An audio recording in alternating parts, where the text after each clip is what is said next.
Welcome back everyone. We're going to be doing another comparison today between the newly released Google Pixel 4a, I can't even talk today, versus the iPhone XS, which just kind of came out a while ago actually. Now both these phones, are very interesting because first of all, with the iPhone XS, it is an older device for sure, but I estimated that I think the software lifecycle of both these phones are actually probably going to end off the same amount of time, even though on the Pixel lineup, they're relatively pretty good for the Android side of things. I think when it comes down to the software lifecycle, the iPhone XS and Pixel 4a may end around the same time, maybe a little bit of leeway.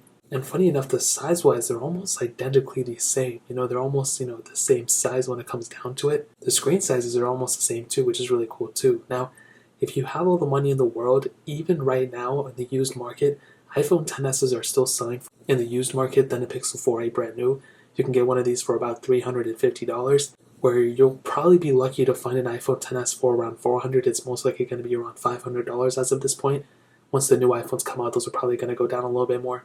But I'll go ahead and break it down for you and tell you everything. Now, starting off with the iPhone XS, you have a 5.8-inch Super Retina OLED display, and it's a pretty good panel. I really had no complaints about it. It's built extremely well. It feels really good in the hand. It doesn't feel cheap at all, and the colors look good. Viewing angles are great. And like I said before, I never really had any problems with it. It shares the same panel for the most part as the iPhone 11 Pro, as the iPhone 10, and all those phones, so I like those phones a lot. Those ones have really good screens, and the iPhone XS is basically there too. It's 1125 by 2436, and definitely the panel looks good. You have True Tone on it. You have 3D Touch, which is really cool. You have a notch, but really it's not that big of a deal in my opinion. When you look at the Pixel 4a, obviously this is a different design, but the iPhone XS I think still looks good. It still performs really well in terms of the screen, and I never really had any complaints about it. But do remember, this was a $1,000 phone not too long ago, where the Pixel 4a has a 5.81-inch OLED display, and it's a little bit bigger technically than the iPhone XS's, which is really interesting. You also don't have a notch on it. It has a hole punch display on the top left corner, and that in and of itself is a really, really cool thing. I love Google for doing that, and the fact that this is a $350 phone and it looks like this, like in terms of the front, it kind of looks better than the iPhone XS, you know what I mean? You have a way less bezel on a phone like this. Yeah, you don't have a notch on this thing too, which it looks really nice. This one looks better, but it doesn't necessarily feel better, so keep that in mind. This panel is 1080p, and it doesn't have like any True Tone technology or anything like that, but it is an OLED display, which is still a really cool thing at the end of the day. The colors look great. The viewing angles of it are surprisingly okay. Like, they're not that bad. I was expecting this panel to be much worse than it is, but it's really not. I'm looking at it at a really, really weird angle now, and I'm still able to kind of view it. You can even see it through the camera. Like, you're still able to view it. Obviously, the XS, I'm able to do it too, but for a $350 phone, that was one of the biggest complaints I had, with previous phones that were really budget. So screen-wise, I think the XS still wins, but the Pixel 4a is right there, and I'm really, really happy about it. In terms of the thickness, you can see that they're about the same thickness. One really doesn't blow the other one out of the water. Do keep in mind, though, that the iPhone XS is built extremely well. The Google Pixel 4a is pretty much built out of plastic completely, and this one feels really good. That one feels like a flagship phone. On the top of the Pixel 4a, though, if you can see, you do have a headphone jack right here. The iPhone XS does not have any headphone jack like that at all. On the bottom, lightning port on the iPhone XS, USB Type-C port on the Pixel 4a, and on the back, single camera setup on the Pixel 4a, dual camera setup on the iPhone XS, and tend to be a glass back on the iPhone XS. This one I have skin on. But the Pixel 4a, we have a fingerprint sensor, as well as a plastic back, which I'm not a fan of. I don't like plastic backs. This phone definitely feels like pretty cheap phone from the back, but still for a budget phone, that's kind of what you expect. So I don't really hate on it. I think it's pretty much good for the most part. I wouldn't really complain about it too much, but it is something to consider at the end of the day. Now that pretty much covers it up for the outside and pretty much for the body. Now there is IP certification on the iPhone XS as well. No IP certification on the Pixel 4a. That's another big thing to keep in mind, but really in terms of everything else, I think I pretty much covered up the outside.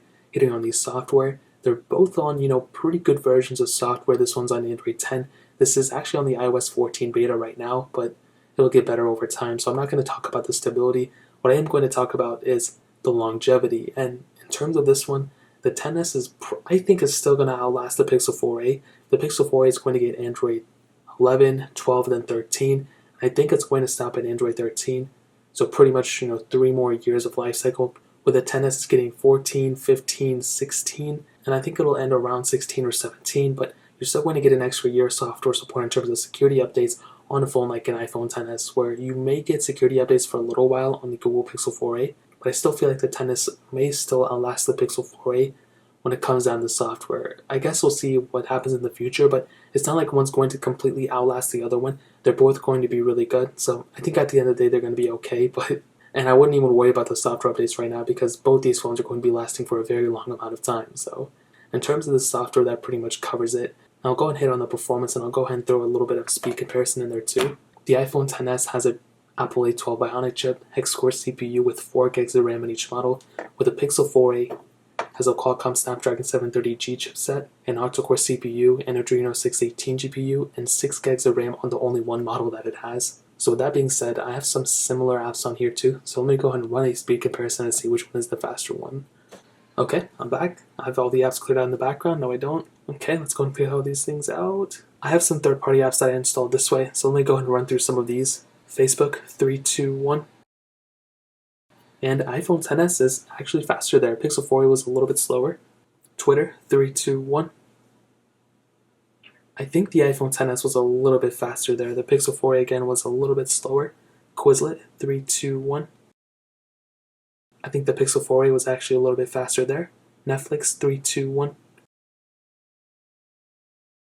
And Pixel 4a faster there. iPhone XS slightly behind.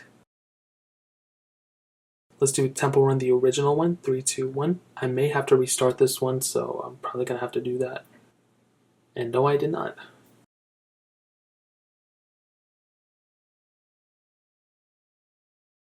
And the iPhone XS was first, followed by the Pixel 4a. That one was second in that case. Do Snake versus Blocks, 3, 2, 1.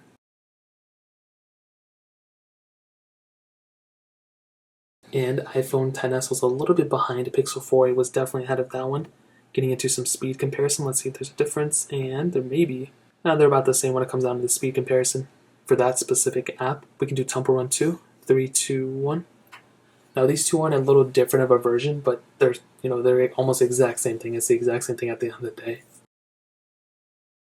So they look kind of even there. I don't know if one's going to stutter more than the other one. That tends to happen.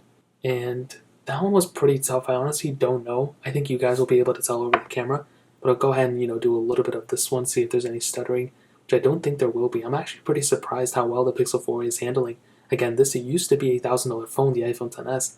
The Pixel 4a is a $350 phone, brand new. Let's go and end it off with Real Racing 3, 3, 2, 1. I thought I didn't stutter. So that right there is a big thing to keep in mind on Androids. For some reason, there's a lot of stuttering going on. iOS is so much more smoother, but there was a little glitch that happened in the beginning with, and hopefully I don't have to re-download it because that would be really annoying. And yeah, the Pixel 4a was definitely ahead. The iPhone XS definitely took its time there. So for sure, at the end of the day, I'm pretty sure this one's a tough one. Sometimes the iPhone XS is faster, sometimes the Pixel 4a is faster. I don't know if there was like a consistent one every single time, but I'll probably say it's like 50-50. Sometimes, but even at the end of the day, if the Pixel 4a was faster, the XS was right behind it. If the XS was faster, the Pixel 4a was right behind it. So let's go ahead and hit on the cameras very briefly. Like I said before, single camera setup on the Pixel 4a, dual camera setup on the XS. You have two 12 megapixel sensors on the iPhone XS, a wide-angle lens and a telephoto lens. While the Pixel 4a, you have a 12.2 megapixel sensor. Now both cameras are good, but I still think the iPhone XS is the superior one. You have the capability of shooting 4K videos at 60 frames per second, which is a really big thing, and I really, really do like that. On the Pixel 4a, you have that 4K at 30 with that 12.2 megapixel wide-angle lens, but you only tap out there. You don't have 4K at 60. The software is good. Everything is good about it, but I still prefer the iPhone XS camera, I think. On the front, 7 megapixel sensor on the iPhone XS, 8 megapixel sensor on the Pixel 4a. And even here, I would still give the edge to the iPhone XS. You have the ability of shooting 1080p at 60 frames per second. We only have 1080p at 30 here. So even there, I would probably give the edge to the iPhone XS. Now ending it off with the battery life, you have a 2,658 mAh battery on the iPhone XS, but a 3,140 mAh battery on the Pixel 4a. And surprisingly, I'll actually give the edge to the Pixel 4a. I think it actually has the better battery life here. Definitely not like the best battery life in the world, but compared to these two, I would still probably give the edge to the Pixel 4a. It has a pretty decent battery life. Now to kind of sum up this video, okay, to answer the question, which one should you pick up? Okay, should you pick up the iPhone XS? Should you get the Pixel 4a? In my opinion, I don't think you can really go wrong with either one of these. but there definitely is a better option. I think with the iPhone XS, you're getting a better feeling phone, you're getting wireless charging, you're getting a better screen in my opinion, you're getting a really, really good performing phone. Software updates are great. But on the Pixel 4a, you're getting a cheaper phone with a really good software. I like that stock Android. Battery life is better. Performance is pretty much on par with a 2018 $1,000 phone. Yeah, it doesn't feel as good, but you can get these things brand new. You don't have to worry about haggling down the price. And it's a really, really good phone at the end of the day. So you can't really go wrong with either of these, like I said. But if it was me, I would still probably pick up an iPhone XS. But the Pixel 4a is still a tremendous phone in my opinion. So that's really pretty much it. If you guys have any other questions or anything, let me know in the comment section below. Hit the like button, that would mean so much, but definitely hit that subscribe button. Every single subscriber that we get really does count, so it means so much if you guys can hit that. Also check out the other links down in the description as well. My Twitter, my Instagram, my second channel. More important than everything else, I love every single one of you guys. Hopefully I'll catch you guys in the next video. Peace out till then.